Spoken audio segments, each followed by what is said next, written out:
आरक्षण कोई भीख नहीं है, बल्कि जो वर्ग जिनका शोषण हुआ उनकी हिस्सेदारी तय करने का एक तरीका है। जो धार्मिक व्यवस्था थी भारत की, वो वर्ण व्यवस्था के आधार पर चलती थी, जिसमें जो ऊपर के 2-3 वर्ण थे, ब्राह्मण, क्षत्रिय, वैश्य, उन्हें ही सारे अधिकार थे, और जो शूद्र और अछूत थे उन्हें कोई अधिकार नहीं थे। वो सेवक थे, वो संपत्ति नहीं रख सकते थे, वो व्यापार नहीं कर सकते थे, वो युद्ध नहीं लड़ सकते। तो जो ज्योतिबा फुले का मिशन था कि इन वर्गों का कल्याण होना चाहिए, उसी कल्याण के मिशन के तहत अंग्रेजों ने 1932 में SC/ST का आरक्षण तय किया। बाद में जब देश आज़ाद हुआ तो 340 पैरा जो था बाबा साहब अम्बेडकर ने संविधान में जोड़ा, और उन्होंने माना कि जो OBC वर्ग, जिसे शूद्र कहते थे पहले, जो सामाजिक और शैक्षणिक रूप से पिछड़ा है, उसे भी आरक्षण दिया जाना चाहिए। तो जो भी लोग कह रहे हैं आरक्षण भीख है, वो खुद देशद्रोही लोग हैं, और जो भावना है, हमारे राष्ट्र की भावना है, उसके विपरीत काम कर रहे हैं। उन पर कानूनी कार्रवाई होनी चाहिए, और बिल्कुल गलत बात वो। लेकिन जो आरक्षण जो प्रशासन में दिया गया, सरकारी नौकरियों में दिया गया,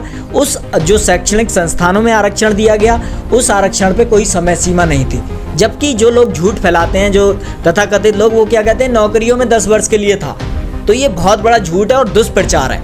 आरक्षण नौकरियों में कोई समय सीमा नहीं थी। ये तब तक चलेगा जब तक सभी वर्गों की हिस्सेदारी तय नहीं हो जाती। नमस्कार, मैं हूँ सुभाष चौधरी। आप देख रहे हैं इंडस न्यूज़ 24/7। आज हमारे साथ मौजूद हैं सामाजिक चिंतक संतोष साक्य जी, जो OBC समाज के लिए काम करते हैं। आपका संतोष जी स्वागत है स्टूडियो में। बहुत बहुत धन्यवाद सर आपका। और हम ये जानना चाहते हैं ये कि OBC समाज है या SC/ST का समाज है, उस पर लोग ये कहते हैं आरक्षण जो उन्हें मिला हुआ है वो भीख के समान है। जो भी लोग ऐसा कहते हैं कि आरक्षण जो है OBC SC/ST को जो मिला हुआ है वो भीख है, वो बिल्कुल बहुत ही भारत विरोधी लोग हैं, भारतीय संविधान विरोधी, और भारत में जो सबके कल्याण की भावना है उसके विरोधी लोग हैं। और जो भी ऐसा लोग कहते हैं उन पर कानूनी कार्रवाई होनी चाहिए। तो सबसे पहले आरक्षण जो है वो कोई भीख नहीं है। आरक्षण क्या है कि एक लोकतंत्र का एक तकाजा होता है कि जो भी वर्ग हमारे यहाँ निवास कर रहे हैं सभी की हिस्सेदारी तय होनी चाहिए, सभी की संख्या के बराबर हिस्सेदारी होनी चाहिए। तो जब हमारा देश गुलाम था तब कुछ वर्ग जो थे वो अंग्रेजों के साथ मिले हुए थे और सारी चीज़ों पर उन्होंने कब्जा जमा रखा था। दूसरी बात क्या थी, जो धार्मिक व्यवस्था थी भारत की, वो वर्ण व्यवस्था के आधार पर चलती थी, जिसमें जो ऊपर के 2-3 वर्ण थे, ब्राह्मण, क्षत्रिय, वैश्य, उन्हें ही सारे अधिकार थे, और जो शूद्र और अछूत थे उन्हें कोई अधिकार नहीं थे। वो सेवक थे, वो संपत्ति नहीं रख सकते थे, वो व्यापार नहीं कर सकते थे, वो युद्ध नहीं लड़ सकते थे। तो ये जो वर्ग थे, ये कम से कम 600-700-800 सालों तक इनका शोषण हुआ लगातार, तो इनकी हिस्सेदारी बिल्कुल शून्य थी। तो इनकी हिस्सेदारी तय करने के लिए सबसे पहले कोल्हापुर के जो महाराज थे, छत्रपति साहू जी महाराज, उन्होंने आरक्षण की व्यवस्था की।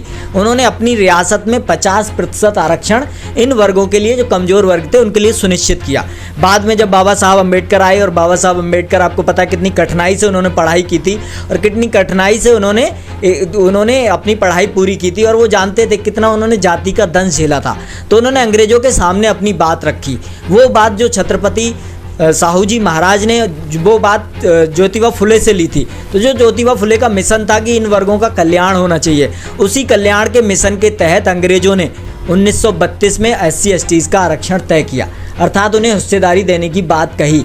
बाद में जब देश आज़ाद हुआ तो 340 पैरा जो था बाबा साहब अम्बेडकर ने संविधान में जोड़ा, और उन्होंने माना कि जो OBC वर्ग, जिसे शूद्र कहते थे पहले, जो सामाजिक और शैक्षणिक रूप से पिछड़ा है, उसे भी आरक्षण दिया जाना चाहिए, जो कि नहीं दिया जा सका। 93 में जाके दिया गया।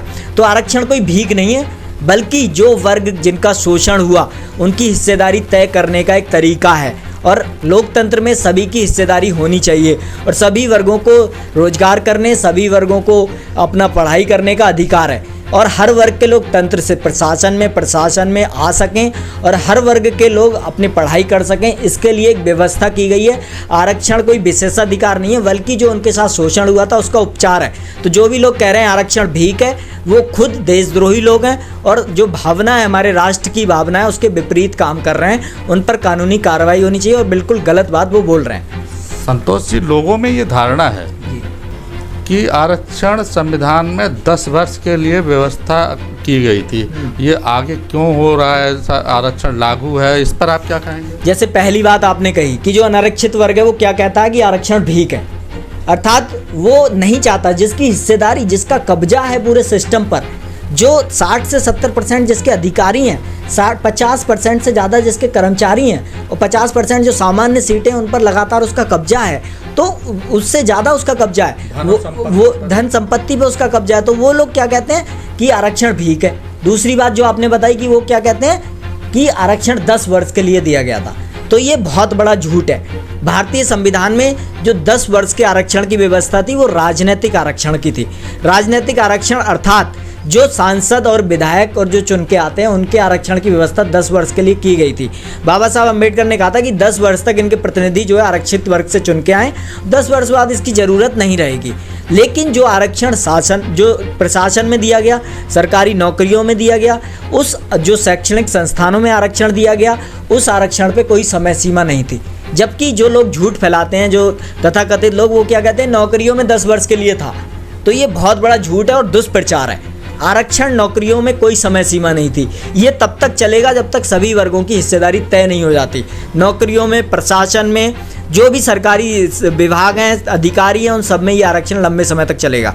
हाँ, जो राजनीतिक आरक्षण था उसकी 10 वर्ष की व्यवस्था थी, जिसे हर 10 वर्ष में जो भी सरकार होती है वो बढ़ाती है। जैसे भाजपा सरकार ने भी बढ़ाया, जैसे कांग्रेस सरकार ने भी बढ़ाया, तो दोनों सरकारें उस आरक्षण को बढ़ाती रही हैं। और राजनीतिक आरक्षण पे बात हो सकती है, उस पे 10 वर्ष के लिए था, लेकिन बाकी आरक्षण 10 वर्ष के लिए नहीं था। अच्छा संतोष जी, ये बताएं कि 70 वर्ष होने जा रहे हैं जी संविधान को लागू हुए, उस पर आप ये बताइए कि आपके जो मतलब आप ओबीसी समाज जो है, एससी समाज है, ये वोटों की जनसंख्या जो है बहुत इनकी होती है, उसके बावजूद भी ये सरकार और शासन सत्ता में अधिकार नहीं ले पाते हैं। इसका क्या कारण है?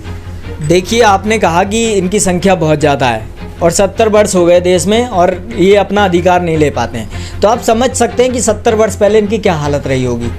आज भी इनकी संख्या सबसे ज़्यादा है, लेकिन राजनीतिक रूप से इनकी देश में कोई एक पार्टी नहीं है, एक देशव्यापी इनका दल नहीं है, कोई देशव्यापी इनका मूवमेंट। मंडल कमीशन जरूर एक बड़ा मूवमेंट बना था, लेकिन आज पूरी तरह से वो भी बिखर गया है। तो इसका कारण है कि एक तो संख्या बढ़ी है, दूसरी इनका इतना शोषण हुआ है कि इन वर्गों में अब कुछ लोग उठकर आ रहे हैं, अब कुछ बुद्धिजीवी पैदा हो रहे हैं। जैसे पिछड़े वर्गों में आप देखिए अब कुछ बुद्धिजीवी पैदा हो रहे हैं। SC/ST समाज में बुद्धिजीवी ज़्यादा हैं, क्योंकि उसकी लड़ाई लंबे समय से लड़ी जा रही है। बाबा साहब अम्बेडकर ने लड़ी और बाबा साहब अम्बेडकर ने उन्हें एक बौद्धिक रूप से भी मजबूत बनाया, उन्हें सोचने समझने के लिए प्रेरित किया। लेकिन ओबीसी वर्ग चूँकि उसके पास थोड़ी ज़मीनें थी, तो उसने उतनी प्रेरणा पहले नहीं थी, तो इसलिए इनकी कोई राजनीतिक पार्टी नहीं है, इनका कोई राजनीतिक दल नहीं है, इसलिए शासन सत्ता में हिस्सेदारी नहीं ले पा रहे हैं। संतोष जी, ये बताइए कि मैं देखता हूँ ओबीसी वर्ग कर्मकांड और धार्मिकता की ओर ज़्यादा उसका लगाव रहता है, इसका क्या कारण है? देखिए, धार्मिकता जो है वो एक अलग चीज़ है। जैसे ओबीसी वर्ग है, उसका धार्मिकता से लगाओ तो इसमें कोई समस्या नहीं है। किसी का किससे लगाओ, उससे बहुत ज़्यादा सामाजिक जो हमारी राजनीतिक लड़ाई है उसका मतलब नहीं है, क्योंकि ओबीसी वर्ग में मुसलमान भी है, 10% मुसलमान पिछड़े वर्ग में आता है, ST में भी मुसलमान आता है। तो हमारा जो ओबीसी SC/ST वर्ग है उसे अपने जो धार्मिक मान्यताएं उसे अलग रख के अपनी हिस्सेदारी की लड़ाई लड़नी पड़ेगी। और हमारे पूर्वज तो बुद्ध हैं, हमारे पूर्वज अशोक हैं, हमारे पूर्वज ज्योतिबा फुले, ये सभी जानते हैं। लेकिन जो भी कुछ लोग फंसे हुए हैं जो कर्मकांड में, तो उस पर भी हम कोई टिप्पणी नहीं करते। हम कहते हैं कि कम से कम उन्हें क्या नौकरी नहीं चाहिए, उन्हें क्या अपने बच्चे के लिए शिक्षा नहीं चाहिए, उन्हें क्या अपने बच्चे के लिए रोजगार नहीं चाहिए, उन्हें क्या अच्छा घर नहीं चाहिए, उन्हें अपने खेत के लिए सिंचाई नहीं चाहिए, ये सब तो चाहिए ना। तो ये सब चाहिए, तो इसके लिए तो उन्हें सरकार से लड़ना पड़ेगा। या वो धार्मिक होकर उन्हें क्या हिस्सेदारी मिल जाएगी, धार्मिक होकर क्या उन्हें रोजी रोटी मिल जाएगी, धार्मिक होकर क्या रोजगार मिल जाएगा। तो ठीक है, उनका जो धर्म है वो अपनी जगह रखें और अपनी हिस्सेदारी की लड़ाई लड़ें। वो एक लड़ाई लड़ना जरूरी है, अपने धर्म को अलग रख के हमें पिछले दलित आदिवासियों की लड़ाई लड़नी है। जबकि हमारा संविधान जो है वो जो वोट का अधिकार देता है और वोट से ही शासन सत्ता प्राप्त की जाती है। तो हमारे जो लोग या आप जैसे इस समय जो चिंतक के रूप में युवा हैं और लोगों को वोट की अहमियत के बारे में बताते हैं कि इससे शासन सत्ता प्राप्त की जाती है, तो मैं ये जो आरक्षित वर्ग है उसमें आप देखा जाता है कि मैं देखता हूँ कि बहुत बड़े बड़े पद हैं, प्रशासनिक पद हैं उन पर लोगों की सोच नहीं मतलब कि हमारे जितनी संख्या है और उतने ही बड़े पदों पर हम लोगों को आसीन होना चाहिए, और उस पर मतलब बेईमानी हो रही है, मैं देख रहा हूँ। तो इस पर आप क्या कहेंगे? देखिए, जो भी वर्ग जागरूक नहीं होता है, जिसमें एकता नहीं होती है, जो अपने मुद्दों पर, जैसे अभी आपने धर्म का मुद्दा कहा, तो धर्म एक अलग विषय है। कम से कम हमें अपने मुद्दों पर तो इकट्ठा होना चाहिए। हमें अपने रोजगार के मुद्दे पर, अभी आपने देखा कि उत्तर प्रदेश सरकार ने कुछ सीटें निकाली ग्राम विकास अधिकारी की, उसमें ओबीसी को सिर्फ 10% आरक्षण दिया। तो हम क्या अपने मुद्दों पर भी नहीं लड़ रहे हैं? तो ये इसलिए हो रहा है क्योंकि हमारा कोई राजनीतिक आंदोलन नहीं है, हमारा कोई सामाजिक आंदोलन नहीं है। अब हम पूरी तरह से बिखर चुके हैं। हमारी जातियां जो आपस में लड़ रही हैं, आपस में खींचतान कर रहे हैं। कोई हमारी एक राजनीतिक पार्टी नहीं है, कोई लोकतांत्रिक पार्टी नहीं है हमारी। तो जब हमारा कोई मूवमेंट ही नहीं होगा तो दूसरा जो वर्ग है वो तो हमें धर्म के नाम पर या नाम पर हमें ले ही जाएगा। भाई धर्म तो सबका वही है, धर्म तो एक अलग विषय है। ओबीसी की पार्टी समाजवादी पार्टी उत्तर प्रदेश में नहीं है, इस पर आप क्या कहेंगे? देखिए, अगर ओबीसी की पार्टी होती समाजवादी पार्टी तो क्या ओबीसी आरक्षण की बात नहीं करती? ओबीसी को इतनी कम हिस्सेदारी दे रही है, क्या ओबीसी आरक्षण के लिए वो लड़ाई नहीं लड़ती? क्या वो कोर्ट नहीं जाती? नीट के मुद्दों पर क्या वो कोर्ट नहीं जाती? क्या वो सामाजिक न्याय आंदोलन नहीं करती? क्या वो सामाजिक न्याय की एक यात्रा नहीं निकालती? क्या वो जातिगत जनगणना के लिए यात्रा नहीं निकालती? क्या ओबीसी वर्ग में वीडियो में 10% आरक्षण दिया, क्या वो पूरे देश में यात्रा नहीं निकाल सकती थी? क्या अखिलेश यादव पूरे प्रदेश में नहीं घूम सकते थे? तो ओबीसी की पार्टी है, वो तो उनके मुद्दों पर लड़ेगी, तभी पता चलेगा ना। दूसरी बात, अगर वो सारे वर्गों की पार्टियां, तो वो अपना परिवारवाद इतना चला रहे हैं। उनके परिवार में वो पिताजी उनके राष्ट्रीय अध्यक्ष थे, अब वो राष्ट्रीय अध्यक्ष बने हुए हैं। तो अगर ये सभी वर्गों की पार्टी होती तो अध्यक्ष बदलता रहता और सभी वर्ग उसमें राजनीति करते, सब कुछ अखिलेश यादव जी तय करते हैं। तो इसलिए वो लड़ नहीं पाते, और एक व्यक्ति नहीं लड़ सकता सर।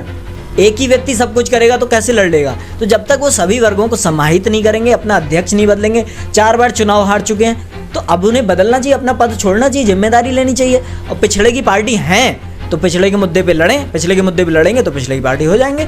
अच्छा, मैं आपसे ये पूछना चाहता हूँ कि आज आप ओबीसी समाज को जो युवा हैं उनको किस तरीके से राजनीतिक से जोड़ने के लिए क्या मैसेज देंगे कि शासन सत्ता और प्रशासनिक हिस्सेदारी लेने के लिए उन्हें किस तरीके से काम करना होगा?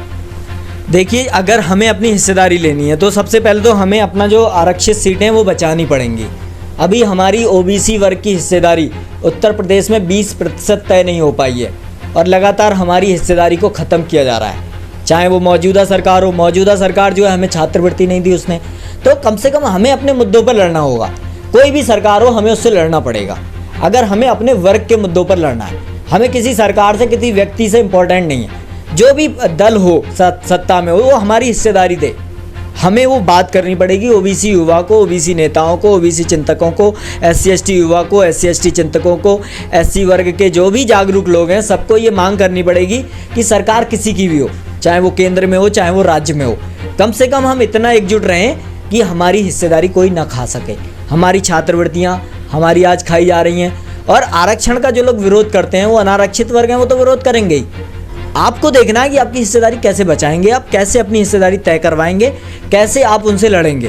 क्योंकि जो वर्ग कब्जा किए हुए, किसी घर पे कोई व्यक्ति कब्जा किए हुए, आपका घर है, आप चाहते हो कि वो खाली कर दे, तो क्या आसानी से कर देगा? आप जाएंगे, भाई साहब घर खाली कर दीजिए, नहीं कर देगा ना आसानी से। वो तो आपको विरोध करेगा, गोलियां भी चला देगा, आपको मारेगा भी। तो हमें अपनी हिस्सेदारी के लिए लड़ना पड़ेगा। किसी का हमें विरोध नहीं करना, किसी से हमारी कोई लड़ाई नहीं है, हमें अपनी हिस्सेदारी चाहिए। तो अगर हम अपनी हिस्सेदारी के लिए लड़ेंगे, ओबीसी SC ST के युवा लड़ेंगे, किसी से हमारा विरोध नहीं है।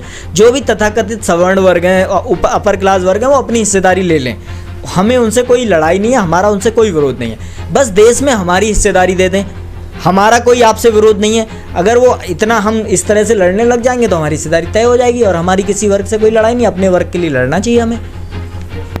हमारे साथ ये आज संतोष जी जो युवा सामाजिक चिंतक हैं स्टूडियो में मौजूद हैं। उन्होंने सभी को बताया है कि अब जागरूक होने की ज़रूरत है, और अपने को शिक्षा से जोड़ें और वोट की अहमियत को समझें, और राजनीतिक और प्रशासनिक सभी में हिस्सेदारी संख्या के अनुपात से लेनी होगी।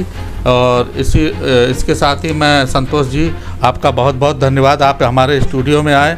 धन्यवाद सर, धन्यवाद आपका भी बहुत बहुत।